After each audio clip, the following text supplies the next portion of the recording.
This is a Liatris pycnostachya, or the common name of Prairie blazing star, or Kansas Gayfeather.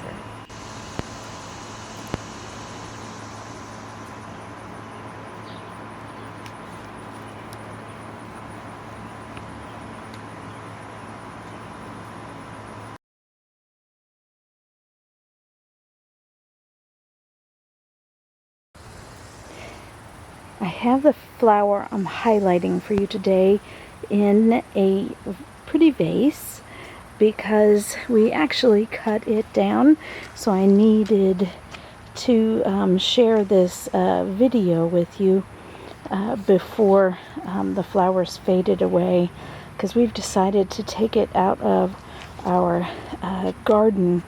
You see there's only I think 7 flowers, and each of these were on huge tall spikes, and they were right up there in the garden, and they just spilled out everywhere. In fact, they were spilling out all the way into this bed, and sometimes way back there, and sometimes into the rows, and the only date I have marked for the first bloom is July 18th, 2017.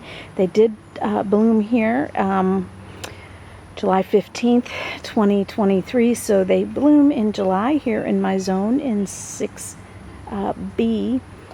I no longer have this plant because we decided to dig it up, and as we dug it up, whatever flowers were blooming on the stems or the spikes, those are now here in this vase. So it was always 5 to 6 feet tall, and then the stems would get weighted and just sprawl out everywhere. It also took up a lot of soil space at the base, and so for the amount of space it took up compared to the amount of glory I got from the flowers, it just wasn't worthy of my garden anymore. I think this was one of the first plants even in this garden. I'm not sure when it got planted, but I'm going to go back and look at video and photos, see if I can put that on the website, determine where, when I first planted it. So the stems are terminal spikes, so they terminally end in a flower, and then that's it for the stems. And when it was done blooming, I always cut it back, but then there was always just this huge mound of grassy-like stuff, and it didn't leave much room for the garden, so I'm excited about my new play space. And I always tried to embrace the randomness of where they fell and enjoy them wherever they chose to go. But a few years I did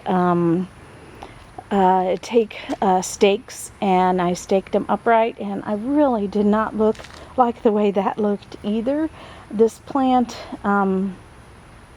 seems to be a plant that is meant to be free, as the name Prairie suggests. And so staking it just took away the beauty of the plant. And I'm sure there's much shorter Liatris plants, and I want to see if I can find some shorter versions. This is a Missouri perennial, and I really wanted to love this plant, but not every plant is right for every garden. And so I thought about moving it, but instead we decided to take it out. I have some other yellow flowers in here with it,